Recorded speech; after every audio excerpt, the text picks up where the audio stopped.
Bismillahirrahmanirrahim. Assalamualaikum warahmatullahi wabarakatuh. Alhamdulillahi rabbil alamin. Wassalatu wassalamu ala rasulillah Nabiyina Muhammadin wa ala alihi wa sahbihi wa mawalah. Ashhadu an la ilaha illallah wahdahu la syarika lah. Wa ashhadu anna Muhammadan abduhu wa rasuluhu la nabiyya ba'da. Para ayuhat tullab yang dimuliakan oleh Allah Subhanahu wa taala, alhamdulillah atas limpahan rahmat dan kasih sayangnya dari Allah Subhanahu wa taala. Di malam kali ini kita masih dimudahkan langkah kaki kita di dalam menuntut ilmu syar'i dari sebuah kitab yang mulia, kitab Adab li Thalibil Ilm, kitab adab-adab untuk para penuntut ilmu. Ya tentunya di sini ya adab di sini menjadi ya urgensi yang sangat penting bagi kehidupan para penuntut ilmu agar mereka mendapatkan mahkotanya di dalam menuntut ilmu. Ya, insyaallah malam kali ini kita mulai lagi setelah 1 bulan lebih ya kita libur. Dan sekarang kita lanjutkan lagi ya di dalam menuntut ilmu syar'i. Tentunya para semua ya ayuhat tullab harusnya di sini kita bersemangat lagi ya. Semangat baru setelah ya libur panjang. Bukan malah tambah lemah. Ya, justru kita harus semangat ya. Ya kita yakin bahwasanya Allah akan ya membalas ya apa yang kita usahakan di dalam menuntut ilmu. Ya. Insyaallah malam kali ini ya kita masuk di subbab yang baru. Ya, subbab yang baru. Yaitu setelah kemarin kita ya menjelaskan subbab ya berkaitan dengan bersemangat ya atau menjaga waktu ya, menjaga waktu kita. Dan sekarang ya bersabar di dalam menuntut ilmu. Bersabar di dalam menuntut ilmu. Ya, bersabar di dalam menuntut ilmu. Ya. Ya tentunya di sini ya Nabi SAW mengatakan ya dari ya, hadis Abu Hurairah radhiyallahu anhu bahwasanya ya Nabi kita yang mulia sallallahu alaihi wasallam mengatakan ya sabar di sini adalah kunci kesuksesan seorang hamba. Ya, salah satu kunci ya kesuksesan seseorang ya di dalam kehidupan ya di dunia. Ya, bagaimana ya Nabi SAW sini menjadikan ya memberikan motivasi kepada ya umatnya Nabi Muhammad SAW kita ini ya agar selalu menjadikan sabar itu ya di dalam bagian kehidupan kita setiap hari, setiap menit, setiap jam di sini. Ya jangan sampai sabar di sini kita lupakan. Ya. Jangan sampai sabar sini kita lupakan. Bahkan apa kata Ibnu Daqiq? Ya, sabar adalah ya, Ibnu Daqiq di sini adalah ulamanya Ahlussunnah wal Jamaah. Apa katanya? Ya, sabar adalah ya ibarat ya makanan pokok. Ya, sabar ini ibarat makanan pokok. Ya. Jika bagaimana seseorang jika tidak makan makanan pokok, ya, maka dia akan merasa kelaparan, gitu. Belum cukup, ya, di dalam makannya, gitu. Sehingga dia mencukupkan makanan tersebut dengan, ya, memakan makanan pokok, nah, itu. Ya, ini makanya betapa pentingnya sabar di sini. Ya.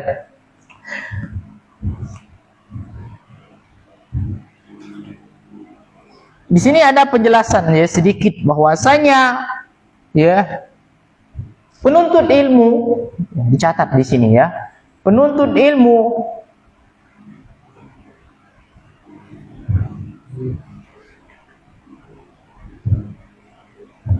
mengarahkan upaya, penuntut ilmu mengarahkan upaya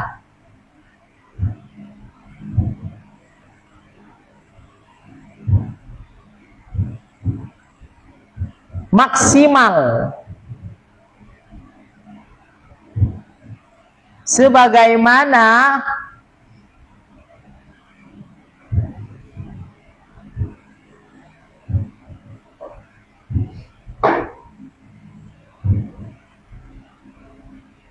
dilakukan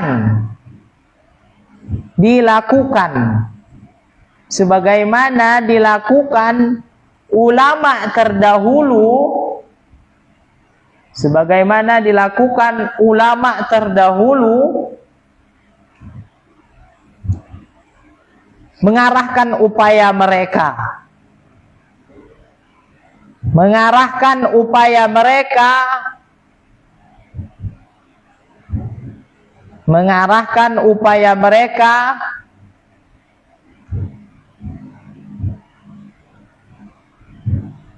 menyampaikan dan memperoleh, menyampaikan dan memperoleh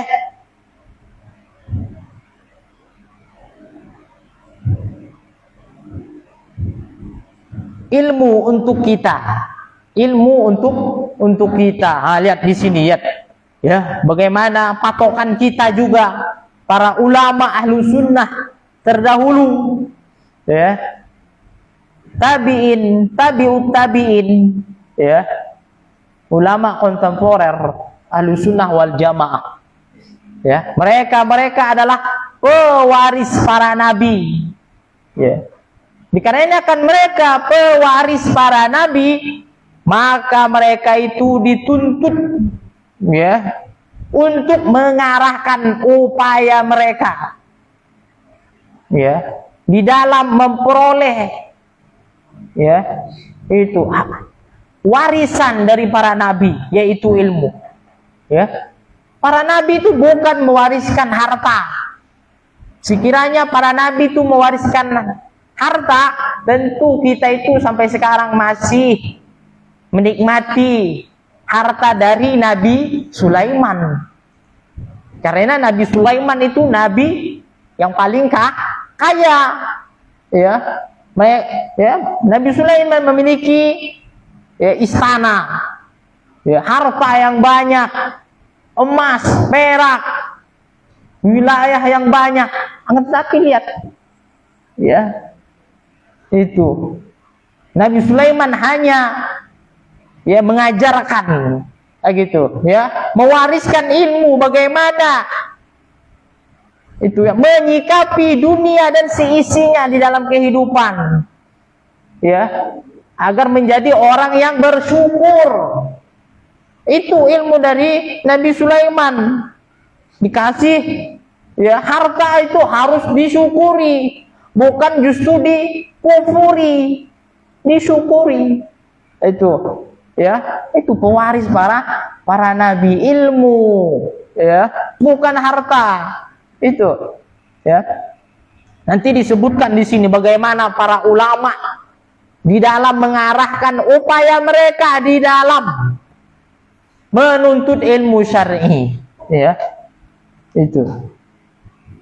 Lihat bagaimana mereka mengusahakan ya dengan perjuangan dan luar biasa mengarahkan sekuat tenaga mereka itu ya, mempertaruhkan nyawa mereka, mempertaruhkan waktu mereka, sampai mereka ada yang tidak nikah. Ya, disebabkan apa? Kesibukan mereka di dalam mengurus, mengarahkan upaya semaksimal mungkin di dalam ya memperoleh dan mengajarkan ilmu. Itu. Di sini ya ada beberapa ulama yang akan kita sebutkan. Bagaimana kisahnya satu per satu. Ya, kisah yang pertama namanya adalah Abu Hatim. Abu Hatim. Ya, catat di sini Abu Hatim Ar-Razi, ya. Abu Hatim Ar-Razi. Nama yang bagus, ya, Abu Hatim. Ya.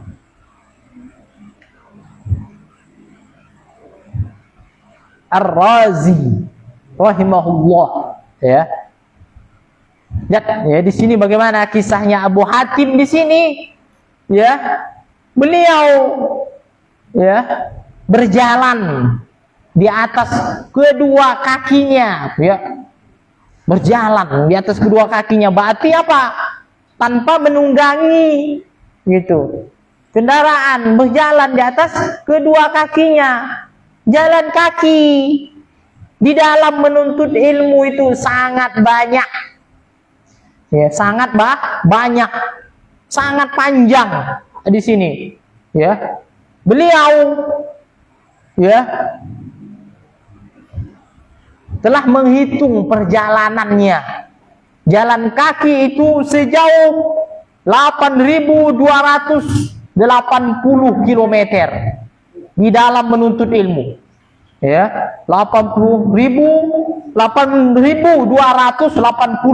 km. Ya. Dari sini Pemangkat Pontianak itu berapa? Berapa? Mana 60? 90 kilo. Berapa kali balik itu? Pemangkat Pontianak berapa kali balik? Baru ya mencapai 8.280.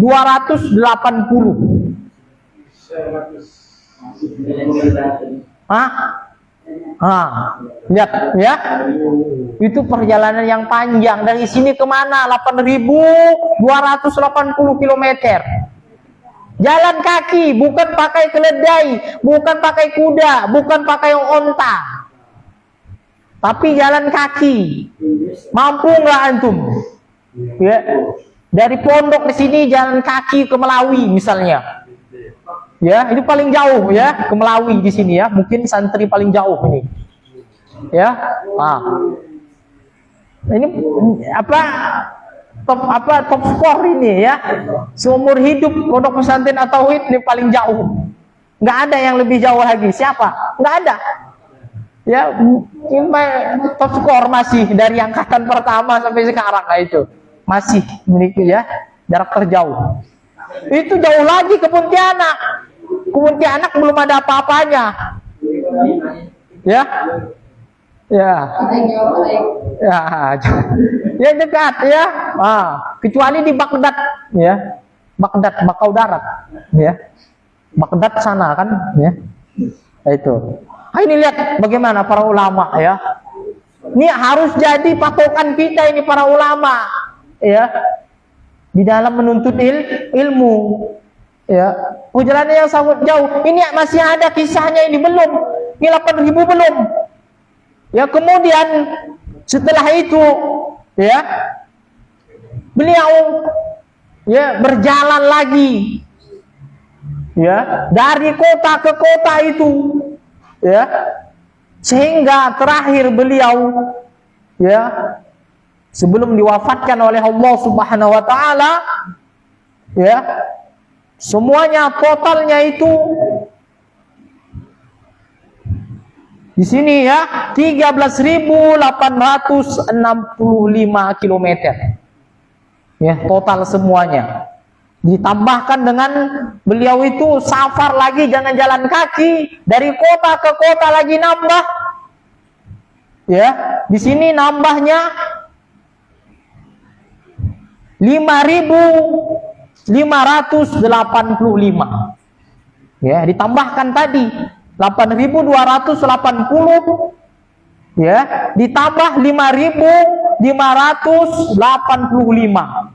Jadi totalnya itu 13.865 km. ya, jalan kaki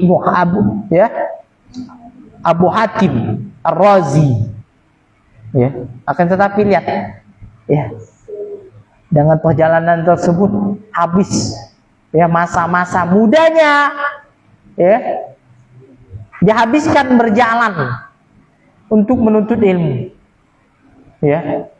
Ini sesuatu yang luar biasa, ya, yang kita jadikan patokan. Jadi bersyukur kita dengan adanya kisah-kisah ini, ya, menjadikan kita itu menjadi hamba yang bersyukur kepada Allah. Kita masih diberi, ya, ada yang mungkin pakai mobil tambang, ya, ada yang pakai motor, masih muda ini, syukur kita kepada Allah. Ya, masih ada ternyata, lihat bagaimana para ulama terdahulu di dalam menuntut ilmu, jalan kaki, ya. Perjalanan ini mungkin dari sini ke Mekah, mungkin jalan kaki, ya. Tapi apakah mereka mati? Tidak, ya. Apakah mati mereka? Kalau kita sekarang mungkin, pasti mati kita ini, nggak mampu, nggak makannya. Tapi lihat, karena kesungguhannya, dia benar-benar mengamalkan bahwasanya Allah lah yang memberi makan, bukan manusia. Allah lah yang menghidupkan. Inna sholati wa nusuki wa mayahya wa mamati lillahi rabbil alamin. Lihat keyakinan para ulama, ya, nggak ada sedikit pun mereka mengeluh kesah, ya. Nah, ini yang kita jadikan patokan, ya. Itu bukan orang-orang kafir yang dijadikan, ya, patokan. Timothy, siapa lagi datang yang baru? Suli, ya, ya kan? Suli, ya, Suli. Nanti apa lagi? Sule, apa lagi? Itu kan. Ini lihat Abu Hatim Ar-Razi, itu ingatkan di dalam memori antum. Sampai antum mati nuntut ilmu, ingatkan Abu Hatim Ar-Razi. Lihat, jalan kaki 13.865 km. Rekam di sini. Muncul nanti 15 tahun ke depan antum kisah ini Abu Hatim Ar-Razi ini, jalan kaki. Ya, ingat ketika antum futur di dalam menuntut ilmu, ingat ini. Ya. Afala akuna abadan syakura. Ya, bila aku menjadi hamba yang, ya, bersyukur. Syukur kita, ya. Ketika kita bersyukur kepada Allah, maka Allah tambah nikmatnya. Allah beri makan kita, Allah kabulkan doa kita. Ya, ini kan kita ini kurang yakin kepada Allah. Ya, makanya kenapa doaku kok tidak dikabulkan? Karena aku kurang yakin, imanku lemah, amal solehku dikit. Ya, gitu. Ya, beda dengan para ulama. Ya Allah, lihat, beri aku makan, langsung dikabulkan. Enggak mati-mati, jalan kaki, ya, 13.865 km. Ya, itu kuat, ya kan, kuat. Nah, itu. Nah, ini kisahnya. Ya, Abu Hatim Ar-Razi, ya. Itu. Kemudian, ya, kisah yang kedua. Ya. Jadi itu catatannya diringkas saja, ya. Diringkas. Nah, itu. Kemudian kisah yang kedua itu, ya. Ya.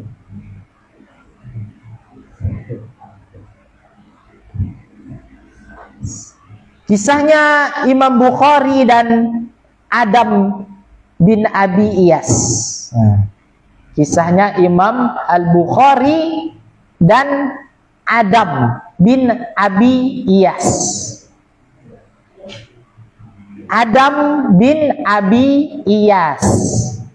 Iyas, ya. Nah, ini kisah dua orang, lihat. Ya. Sahabat.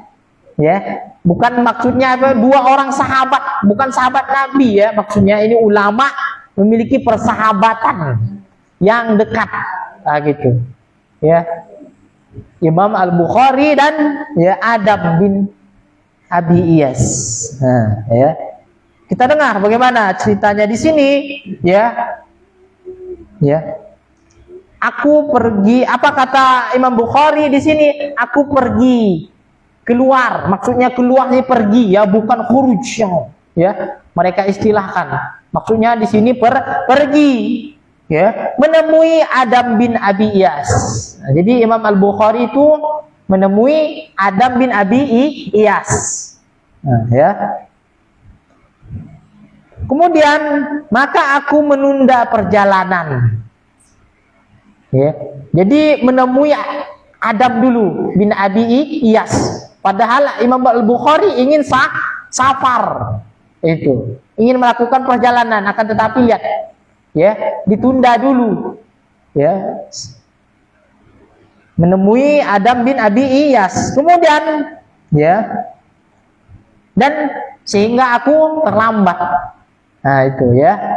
Jadi terlambat di dalam menuntut ilmu. Ya, karena masih mempunyai hajat dulu dengan Adam bin Abi Iyas. Kemudian ya, sampai ya aku mendapati, sampai aku mendapati ya,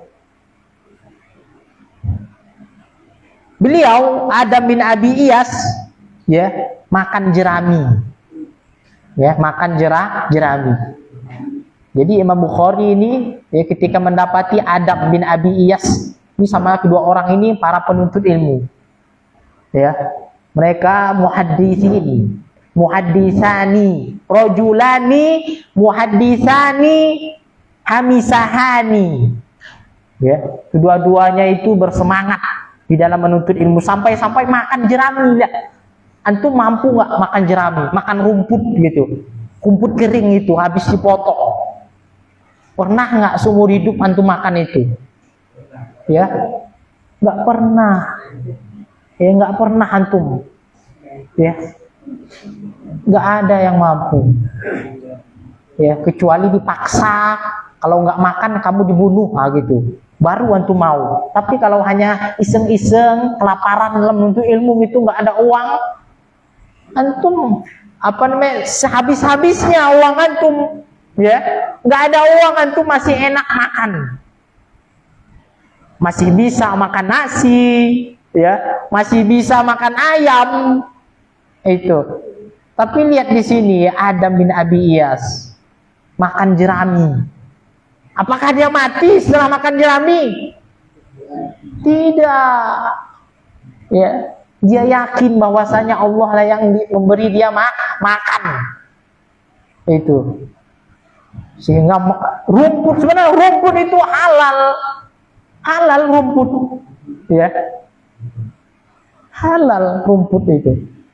Maka tetapi nggak ada orang makannya, lihat. Tapi udah dilakukan oleh Adam bin Abi Iyas karena kehabisan biaya, nggak ada uang, nggak ada dirham untuk beli makanan pokok, nggak, ya, untuk beli gandum, untuk beli yogurt. Itu ya, beli kismis nggak ada, sehingga apa yang dimakan yang ada di rumahnya jerami. Ya, jerami itu makanan, kalau dulu itu makanan untuk unta, keledai, tapi dimakan oleh ya, Adam bin Abi Iyas. Lihat, Imam Bukhari mendapati ya sahabat, ya, persahabatan yang luar biasa. Ya, orang penuntut ilmu yang semangat akan dipertemukan dengan orang yang menuntut ilmu yang semangat juga. Itu. Orang yang malas di dalam menuntut ilmu akan dipertemukan dengan ya penuntut ilmu yang malas juga. Gitu. Ya. Itu adalah sunnatullah. Ya. Sunnatullahillati qad khalat min qabl. Sebelumnya, sunnah yang sebelumnya sudah ditetapkan oleh Allah Subhanahu wa taala, sunnatullah. Gitu. Maksudnya ada dalilnya. Itu. Ya. Lihat, kita lanjutkan lagi di sini, ya. Setelah ya mendapati Adam bin Abi Iyas memakan jerami, ya. Kemudian, ya, dan aku tidak memberitahu siapapun dari itu, nggak dikasih tahu, Ya, akan tetapi sudah dilihat sendiri oleh Imam Al-Bukhari. Ya, kemudian ya di hari ketiga juga belum aku beritahu, belum pasti ya, masih makan jerami dimakan ya di hari ketiga. Ya, itu. Karena kehabisan bekal, nggak ada lagi stok makanan di rumah, nggak ada lagi. Yang adanya itu jerami, gitu. Ya, kemudian, ya, setelah itu barulah, ya, padahal nggak dikasih tahu, ya. Kemudian ada, ya, orang yang memberiku, ya, sebungkus dinar, ya, sebungkus dinar, uang dinar, gitu. Jadi nggak tahu itu jumlahnya, nggak disebutkan, isinya hanya sebungkus, ya. Kemudian apa katanya orang tersebut yang memberi? Ya, infakkanlah ya atas dirimu sendiri. Infakkanlah atas dirimu sendiri. Ya, ini kalimat yang luar biasa, tawadhu. Ya, tanpa sepengetahuan orang lain, seorang laki-laki ini menyuruh ya Adam bin Abi Iyas itu, ya, seakan-akan yang tadi yang diinfakkannya itu hartanya Adam bin Abi Iyas, padahal harta orang tadi. Saking menyembunyikannya, ya, untuk memberi. Ya, ini bagaimana para penuntut ilmu itu ketika punya harta itu, lihat, menyembunyikan, ya, untuk memberi orang lain, sesama penuntut ilmu. Itu ya, makanya ya kemungkinan diterima ya amalan seseorang itu disebabkan dia menyembunyikan amalan tersebut. Itu salah satunya sedekah, infak di sini, ya. Itu makanya ya perhatian kita, ya, seorang yang menuntut ilmu ya harus sering-sering juga bersedekah, baik dalam keadaan susah maupun dalam keadaan lapang. Itu ya. Kemudian ya, ini kisah yang kedua. Kemudian kisah yang ketiga. Ya. Kisah yang ketiga.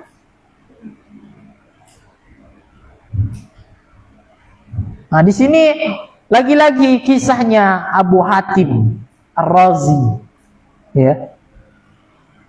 Kisahnya Abu Hatim Ar-Razi. Ada apa ini dengan Abu Hatim Ar-Razi? Ya, banyak menaruh kisah, gitu. Apa katanya? Ya, di tahun yang ke-14. Nah, ya, di tahun yang ke-14, ya, sekitar 200 Hijriah.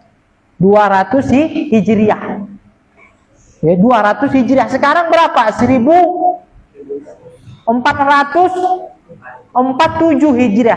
Nah, ini ya Abu Hatim Ar-Razi ya hidup di tahun 200 Hijriah. Waktu yang lama, ya kan? Ya. Udah lama, ya. Berarti udahlah lama itu, ya. Aku ya tinggal tersisa ya 8 bulan lagi di Basrah. Nah, jadi Abu Hatim Ar-Razi itu tinggalnya di Basrah. Nah, ya.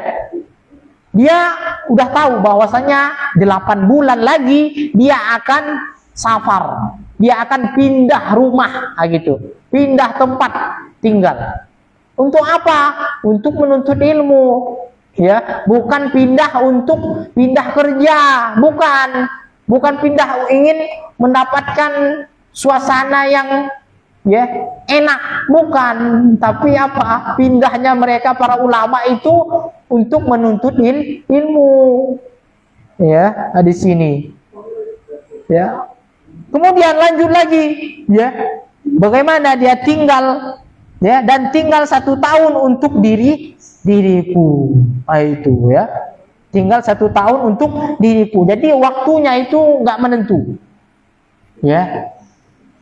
bisa jadi 8 bulan lagi, bisa juga satu tahun di sini. Ya. Kemudian ketika belum sampai 8 bulan atau 1 tahun, maka bekalku habis. Nah, ya, Abu Hatim Ar-Razi ini memiliki kehabisan bekal, kehabisan stok makanan di rumah. Ya. Habis pengeluarannya itu, ya. Habis semuanya. Sehingga aku menjual seluruh pakaianku sampai habis. Ya. Pakaiannya yang ada di rumahnya dijualnya semuanya. Untuk apa? Ya, untuk menuntut ilmu. Ya. Itu.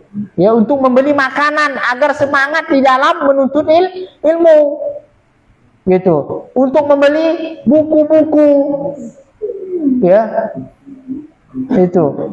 Kemudian sampai terpenuhi nafkahku. Sampai terpenuhi nafkahku. Jadi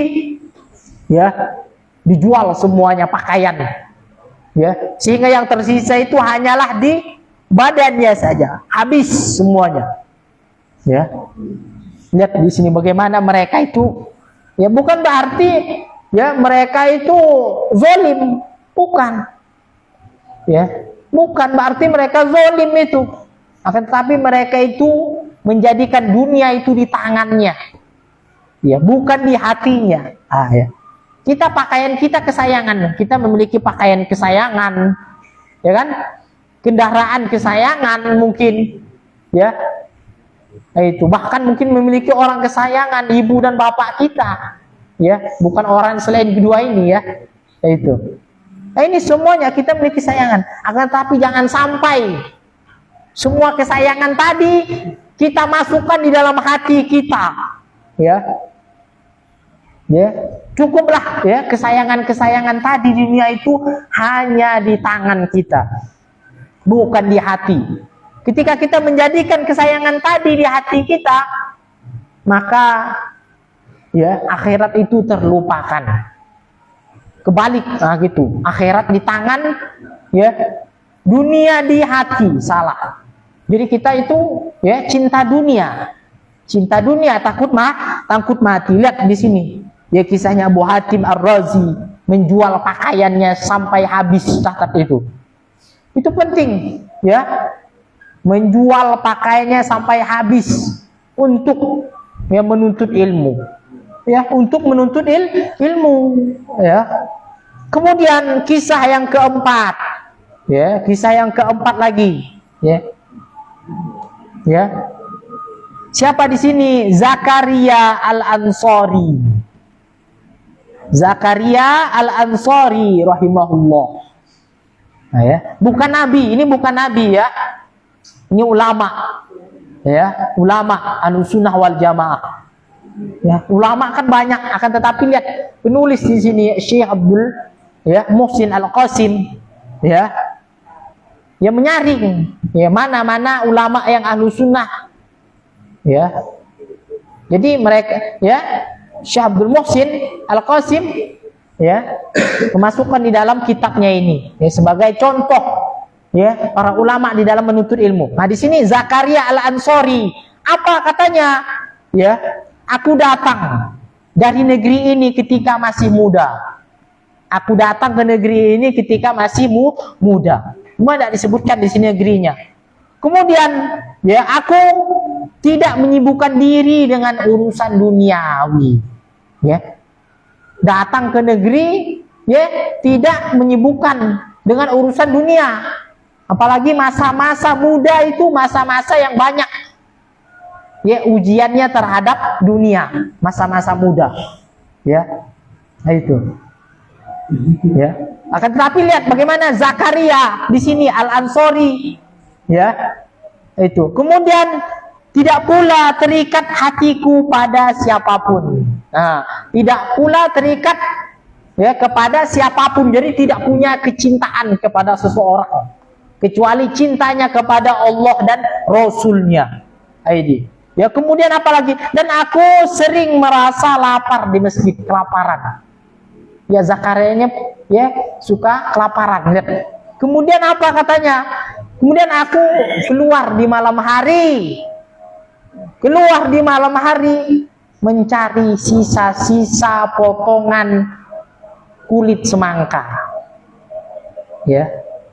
Di tempat wudhu masjid dan sekitarnya. Zakaria ini keluar di malam hari, ya, kelaparan, ya, mencari potongan kulit semangka, itu bekas makan-makan dari orang-orang tadi yang datang ke masjid.